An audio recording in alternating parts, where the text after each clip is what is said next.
Eu não disse nada. Dobrei o documento que estava dentro da minha bolsa, coloquei de volta com cuidado e continuei sentada à mesa enquanto ela falava. Ela não percebeu o que era aquele papel. Estava ocupada demais explicando por que o jeito que eu organizava a despensa estava errado. Deixa eu te contar como cheguei até aqui. Quando me casei com o Eduardo, eu tinha 32 anos e achava que sabia muito bem com o que estava lidando. Conhecia a família dele fazia tempo. Sabia que a mãe dele, Dona Marlene, era uma mulher forte, de opinião firme, que havia criado 3 filhos praticamente sozinha depois que o marido foi embora, quando Eduardo tinha 8 anos. Eu respeitava isso. Respeitava de verdade. Achava até bonito. Aquela força toda que ela carregava no jeito de andar, no jeito de falar, no jeito de entrar em qualquer cômodo como se o espaço lhe pertencesse por direito. O problema é que esse jeito não ficava do lado de fora quando ela cruzava a porta da nossa casa. No começo, as visitas eram normais. Todo domingo, almoço junto, ela trazia sobremesa, ficava até o fim da tarde, ia embora. Eu gostava. Gostava da conversa. Gostava de ver o Eduardo com ela. Gostava da sensação de que eu estava construindo alguma coisa que incluía família de verdade. Eu tinha crescido longe dos meus. Minha mãe morava no interior de Minas, e havia algo em ter uma mulher mais velha perto que me parecia, no começo, reconfortante. Foi demorando para eu entender que reconfortante e respeitoso são 2 coisas completamente diferentes. A primeira vez que ela reorganizou minha cozinha, eu achei que estava sendo prestativa. Tinha chegado mais cedo que o combinado enquanto eu ainda estava no trabalho. O Eduardo tinha deixado ela entrar. E quando cheguei em casa, os potes estavam em ordem diferente. A geladeira tinha sido reorganizada e ela estava sentada na sala com o ar de quem acabou de fazer um grande favor. Ficou muito melhor. Ela disse antes mesmo que eu dissesse boa tarde. Eu agradeci. Eu sorri. Eu fui lavar as mãos e tentei lembrar onde eu tinha colocado o azeite, que agora não estava mais onde eu tinha colocado. A segunda vez, ela trocou as toalhas do banheiro por umas que ela tinha trazido de casa. Disse que as minhas estavam velhas. Não estavam.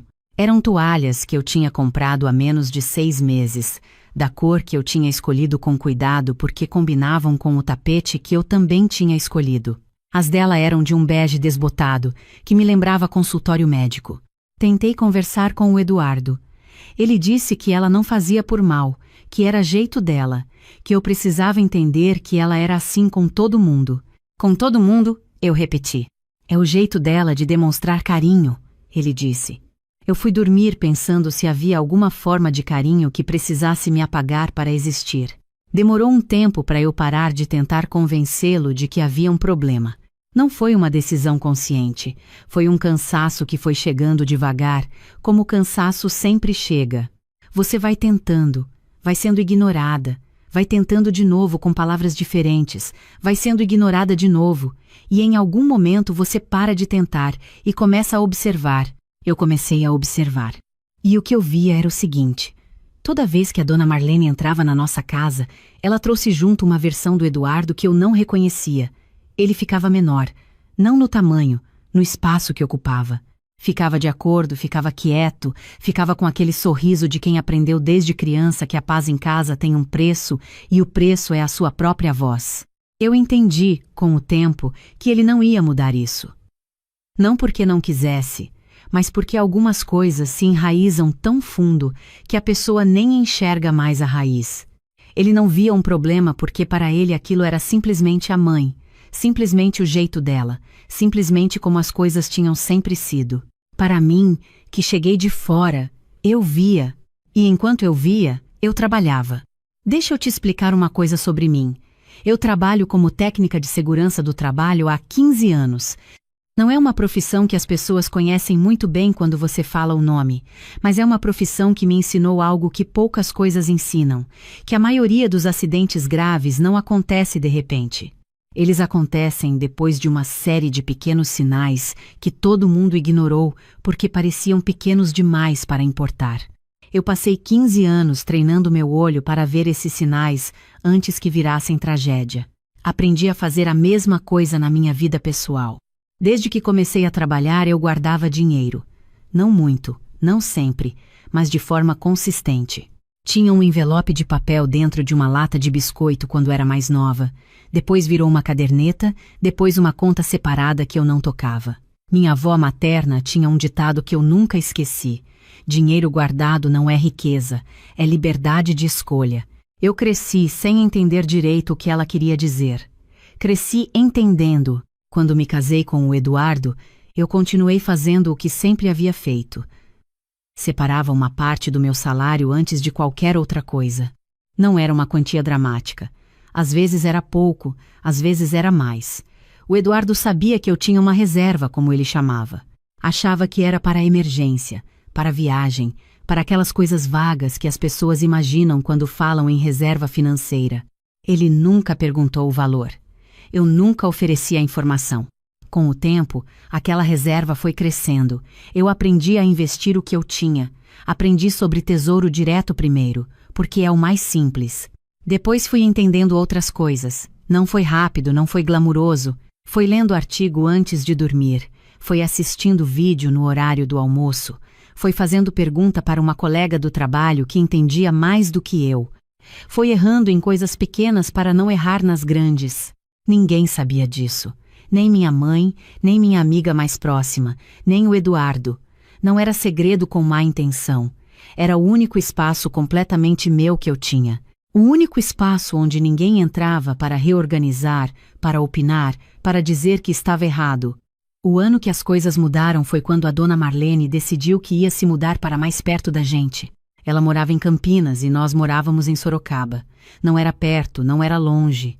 A distância tinha uma função, eu entendia isso agora. A distância era o que tornava as visitas de domingo suportáveis. Com ela em Campinas, as visitas eram planejadas, tinham hora de chegar e hora de ir embora. Quando o Eduardo me contou que ela estava pensando em alugar um apartamento no nosso bairro, eu fiquei quieta por um tempo longo. "Você não vai dizer nada?" ele perguntou. "Estou processando", eu disse. O que eu estava fazendo era calcular. Ela se mudou 3 meses depois, um apartamento a 8 minutos de carro da nossa casa, o que na prática significava que ela podia aparecer sem avisar.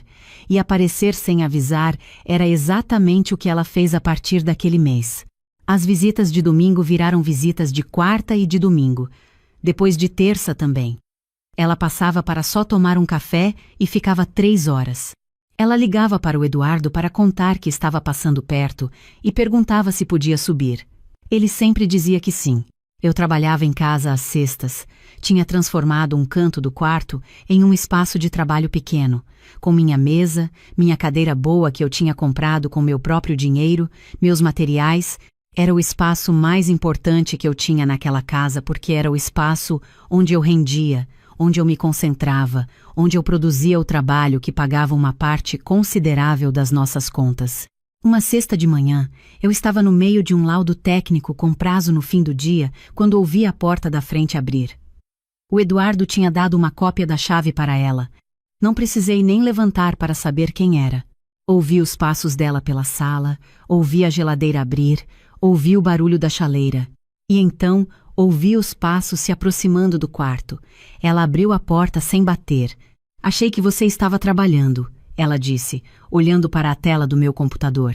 "Estou", eu disse, sem tirar os olhos do laudo. "Eu faço um café para você." "Já tenho café? Obrigada." Ela ficou parada na porta por um segundo. Depois entrou, foi até a janela, abriu as cortinas que eu tinha fechado de propósito porque a luz do sol naquele horário batia direto na tela. Disse que o quarto estava escuro demais, que não era saudável trabalhar assim. Eu fechei os olhos por 3 segundos. Quando abri, ela já estava saindo. Deixou a porta aberta. Eu me levantei, fechei a porta com cuidado, voltei para a cadeira e terminei o laudo. Mandei no prazo.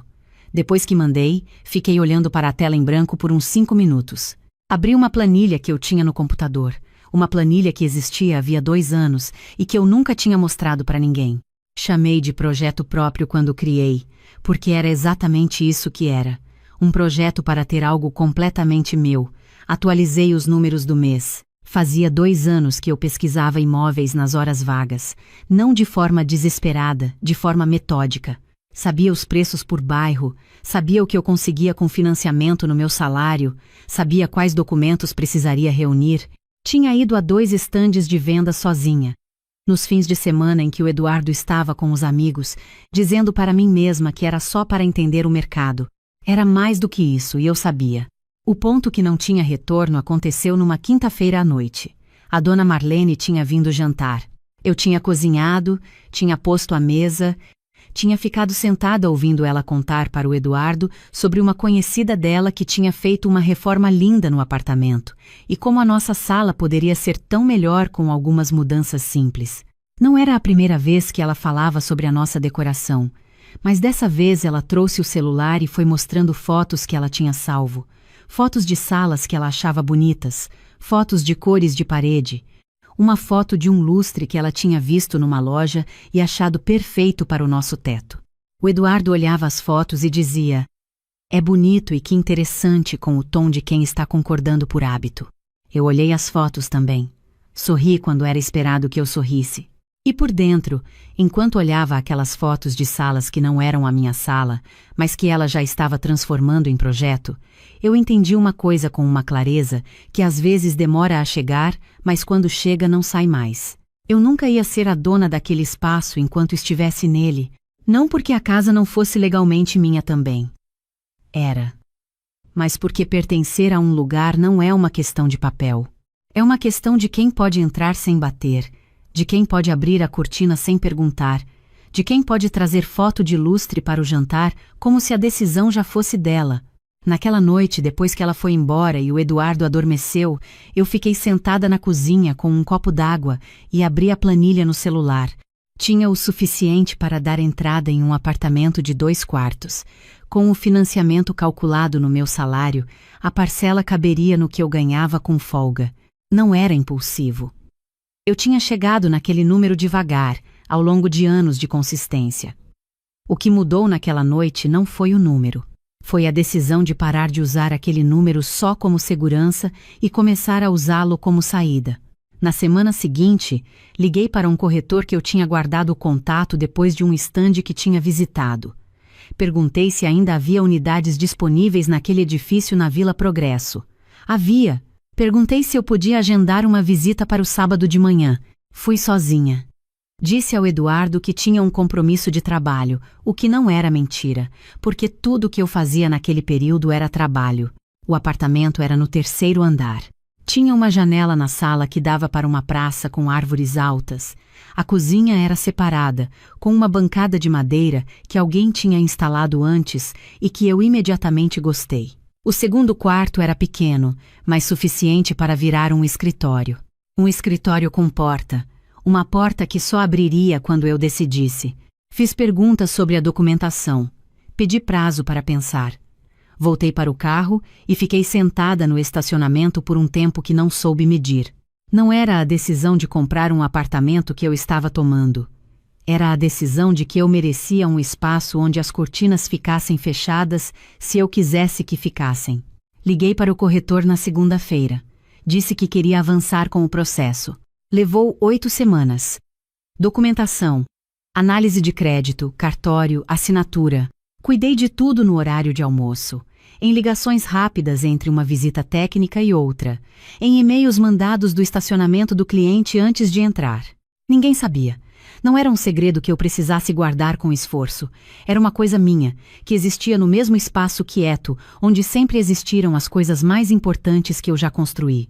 Durante essas 8 semanas, a vida continuou igual na superfície. A dona Marlene apareceu 3 vezes sem avisar. Numa delas, chegou enquanto eu estava no quintal estendendo roupa e ficou me contando sobre um tapete que tinha visto e que ficaria lindo na entrada da nossa casa. Eu ouvi, disse que era bonito, terminei de estender a roupa. Noutra vez, ela trouxe um vaso de planta que ela disse que a nossa sala estava precisando. Colocou em cima da minha estante, onde eu tinha alguns livros que eu gostava de ter à vista. Os livros foram empurrados para o canto para dar espaço ao vaso. O Eduardo disse que o vaso era um gesto carinhoso. Eu disse que sim, e fui verificar no celular se o banco tinha enviado a confirmação de um documento que eu estava esperando. Tinha. Na semana em que recebi a confirmação do financiamento aprovado, a dona Marlene apareceu com um catálogo de cerâmica. Tinha marcado páginas com post-it. Disse que o banheiro da nossa casa estava precisando de atualização e que tinha encontrado um modelo maravilhoso, moderno, que ia transformar o espaço. Perguntou o que eu achava. Eu olhei as fotos com atenção. Disse que a cerâmica era realmente bonita. Ela ficou me olhando com uma expressão ligeiramente surpresa, porque estava esperando resistência e não veio. O que ela não sabia, o que ela não tinha como saber, era que eu já não tinha mais razão para resistir.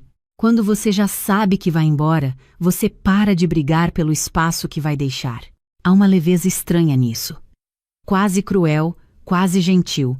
O dia da assinatura final foi numa terça-feira de manhã. Pedi o dia de folga no trabalho.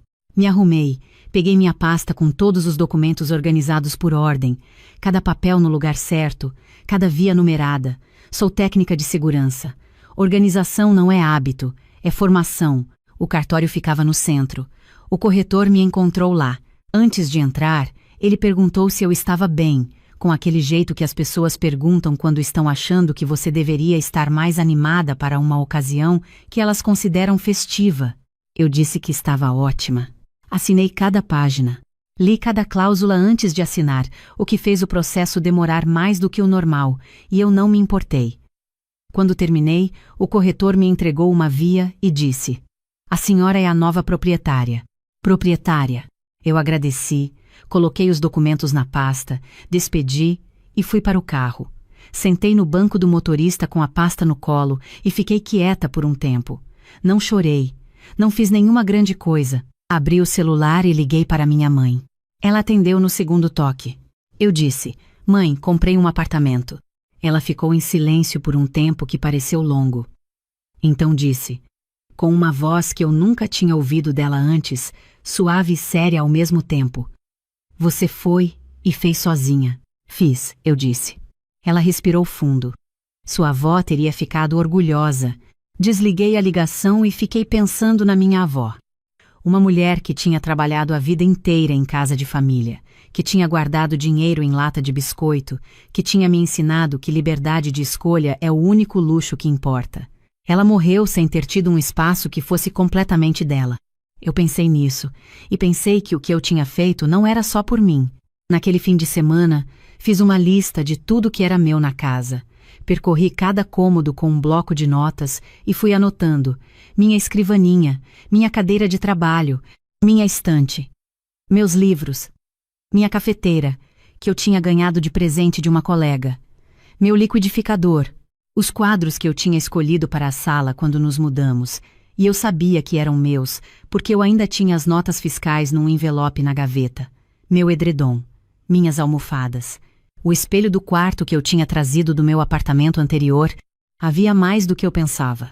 E havia também uma coisa que eu não ia levar. O vaso da Dona Marlene, que estava em cima da minha estante empurrando meus livros para o canto. Esse eu ia deixar. Contratei uma empresa de mudança para o sábado seguinte. Pedi que chegassem às 8 da manhã. Já sabia exatamente o que ia no caminhão, porque eu tinha feito a lista 3 vezes para ter certeza. Na sexta à noite, quando o Eduardo chegou em casa, eu estava sentada na sala, tinha desligado a televisão, tinha deixado a luz acesa. Ele percebeu que alguma coisa era diferente antes mesmo de se sentar. Me olhou. Esperou. Eu disse, com a mesma voz que uso quando preciso comunicar uma situação de risco no trabalho, uma voz que é clara sem ser fria: "Eduardo, preciso te contar uma coisa. Comprei um apartamento. Estou me mudando amanhã de manhã." O silêncio que veio depois era de um tipo específico. Não era silêncio de choque.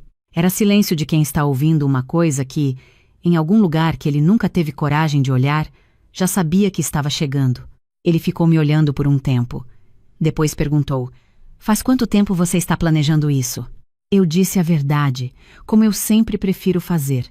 Disse que o planejamento financeiro existia há anos, porque era parte de quem eu sou, que a decisão de usar esse planejamento para sair tinha amadurecido nos últimos meses. Ele perguntou se havia alguma coisa que pudesse ser diferente, se havia alguma conversa que a gente pudesse ter. Eu disse que havia tido muitas conversas. Eu disse que em cada uma delas o que tinha ficado claro para mim era que o espaço que eu precisava para existir dentro daquela casa não ia ser criado. Não porque ele fosse uma pessoa má, mas porque às vezes o que uma pessoa não consegue enxergar é exatamente o que está bem na frente dela. Não mencionei a Dona Marlene pelo nome. Não era sobre ela. Nunca tinha sido só sobre ela. Era sobre eu ter ficado 8 anos tentando construir um lar num espaço que nunca foi construído comigo em mente. Houve outro silêncio, esse mais longo. Ele perguntou onde o apartamento era. Eu disse o bairro. Ele ficou olhando para um ponto na parede que não era nenhum ponto específico. Depois disse, mais para ele mesmo do que para mim, você estava guardando dinheiro esse tempo todo e eu nunca perguntei direito. Não era pergunta. Era uma pessoa enxergando pela primeira vez o tamanho do que não tinha visto. Eu não disse nada. Não havia nada que precisasse ser confirmado. Ele não dormiu bem naquela noite. Eu dormi. O caminhão chegou às 8 em ponto. 2 rapazes organizados, eficientes, com aquele jeito profissional de quem faz isso todo dia e sabe exatamente como fazer. Eu já tinha tudo separado, tudo com etiqueta. Em 3 horas, o que era meu estava no caminhão. O Eduardo ficou na sala durante a maior parte desse tempo. Não tentou segurar nada. Não pediu para eu não levar. Ficou em silêncio, como eu tinha ficado tantas vezes naqueles 8 anos. Quando eu estava prestes a sair pela última vez, parei na entrada da sala e olhei. O sofá era dele. A televisão era dele. Na estante, o vaso da Dona Marlene estava no lugar onde meus livros tinham ficado empurrados. Havia mais espaço do que eu esperava para os livros agora que o vaso ia ficar. Fui até a cozinha, coloquei a chave em cima da pia e saí. O caminhão foi na frente. Eu fui no meu carro, com o contrato do apartamento dentro da minha pasta no banco do carona. Quando entrei no meu apartamento pela primeira vez com as minhas coisas, os rapazes da mudança perguntaram onde eu queria cada coisa. Eu tinha feito um esquema à mão com a planta do apartamento e a posição de cada móvel. Estúdio de segurança do trabalho. Planejar antes de executar evita retrabalho. Em 4 horas, tudo estava no lugar. Quando eles foram embora, fechei a porta, fui até o segundo quarto e fiquei parada na entrada por um momento. Era um cômodo de tamanho razoável, com uma janela que dava para o corredor do prédio. Não era grande. Era suficiente. Coloquei minha escrivaninha no centro, o computador em cima, a cadeira na posição certa em relação à janela, a luminária no canto. Os materiais de trabalho organizados do lado esquerdo, porque sempre trabalhei melhor assim. Depois fui até a porta, coloquei minha mão na maçaneta e a fechei por dentro. Fiquei sentada na minha cadeira, no silêncio completo do meu próprio espaço, com a porta fechada por dentro. Nenhuma chaleira que não era minha fazendo barulho na cozinha. Nenhuma cortina sendo aberta por mãos que não eram as minhas. Nenhuma porta se abrindo sem que eu deixasse. Fiquei assim por um tempo que não precisei medir. Depois abri o computador, entrei na minha planilha, atualizei os números do mês e escrevi na coluna de observações, aquela que eu usava para marcar os momentos que importavam. Primeiro dia no lugar certo. Fechei o computador. Fiz o jantar devagar, porque não havia pressa. Coloquei uma música que eu gostava e que sempre havia soado errada naquela casa, porque o Eduardo não gostava do estilo. E eu tinha ido parando de colocar com o tempo, daquele jeito silencioso que a gente vai cedendo em coisas pequenas sem perceber que está cedendo. A música soou certa. Comi sentada na bancada de madeira da cozinha, olhando pela janela para a praça com as árvores lá embaixo. Era um jantar simples, feito com o que eu tinha comprado correndo no supermercado antes de chegar. Foi o melhor jantar que eu tinha feito em muito tempo. Antes de dormir, liguei para minha mãe de novo, só para dizer que estava bem. Ela disse que sabia, e eu percebi pelo tom da voz dela que ela tinha esperado por essa ligação por mais tempo do que ela jamais me disse. 3 dias depois, recebi uma mensagem da Dona Marlene, não para perguntar se eu estava bem, para perguntar se eu tinha levado a travessa de vidro que ela dizia ter deixado na nossa cozinha. Não era minha travessa. Não a havia levado. Respondi isso em uma frase curta. Ela mandou outra mensagem dizendo que tinha certeza de que estava lá, que eu tinha que ter levado sem perceber. Não respondi essa. Uma semana depois, o Eduardo me ligou. Disse que queria conversar. Disse que havia muita coisa que ele estava entendendo agora, que eu não estava mais lá, que ele tinha passado os dias pensando em momentos específicos dos nossos 8 anos juntos e enxergando neles o que não havia enxergado antes. Eu ouvi. Deixei ele falar. Quando terminou, eu disse que agradecia a ele ter dito aquilo, que eu acreditava que ele era sincero e que eu precisava de tempo para mim agora. Ele perguntou se havia possibilidade de uma conversa mais longa, de tentarmos de novo. Eu disse que não sabia, e era verdade. Desliguei, coloquei o celular na mesa do escritório, voltei para o laudo que eu estava escrevendo. Minha mãe veio me visitar 2 semanas depois de eu ter me mudado. Trouxe um vaso com uma samambaia, que ela disse que ficaria bem na varanda. Ficamos lá fora com café, olhando para a praça, conversando sem pressa, sem que eu precisasse ficar de olho na porta.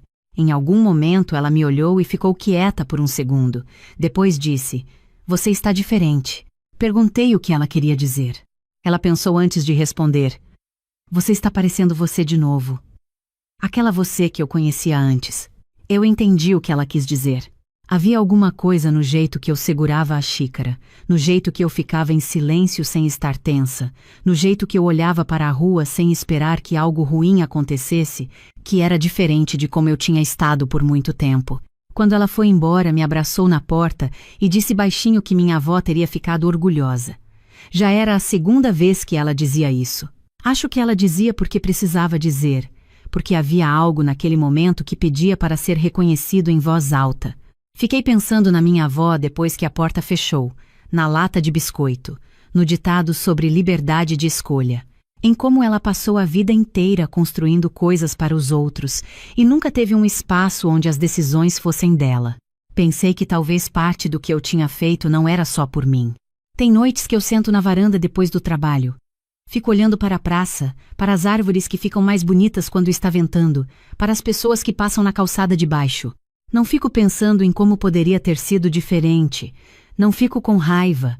A raiva passou faz tempo, bem antes de eu sair. O que fica é mais simples do que isso. Eu soube por muito tempo que havia um limite. Demorei para chegar até ele, mas cheguei preparada. Não porque alguém me disse que eu devia, porque eu tinha observado, calculado, planejado e escolhido. Com a mesma atenção que eu dou aos riscos no trabalho, identificar o perigo, avaliar a exposição, implementar a proteção. Às vezes penso nas mulheres que estão onde eu estava. Não necessariamente na mesma situação, não necessariamente com a mesma pessoa, não necessariamente no mesmo tipo de casa. Mas naquele lugar de sentir que o espaço que você ocupa não foi construído levando você em conta, que você pode ser reorganizada, que as cortinas que você fechou podem ser abertas por qualquer mão que entre sem bater. Para essas mulheres, eu digo o que aprendi. O planejamento não precisa ser grandioso. Não precisa acontecer de uma vez. Pode ser uma planilha que você atualiza todo 1º do mês. Pode ser um curso que você assiste no horário de almoço. Pode ser uma pergunta que você faz para alguém que sabe mais do que você sobre investimento. Pode ser uma visita a um estande de vendas num sábado de manhã, dizendo para si mesma que é só para entender o mercado. Pode ser pequeno. Pode ser constante. O que funciona é o constante. Cada mulher que já sentiu que está sempre de visita num lugar onde deveria pertencer sabe do que eu estou falando. Pode ser uma casa, pode ser um casamento, pode ser um emprego, pode ser uma família. Aquela sensação de que o espaço está sendo medido com fita métrica por outras mãos e ninguém vai dizer nada. O que eu aprendi é que pertencer não é algo que alguém te concede, é algo que você constrói, com consistência, com planejamento, com a coragem de agir quando o momento chega, porque você se preparou para ele. A samambaia da minha mãe está na varanda. Está crescendo bem porque eu lembro de regar. A praça lá embaixo tem árvores que ficam laranjadas no fim de tarde. A porta do meu escritório só abre quando eu deixo. E nessa casa, o silêncio é meu. E é do tipo bom.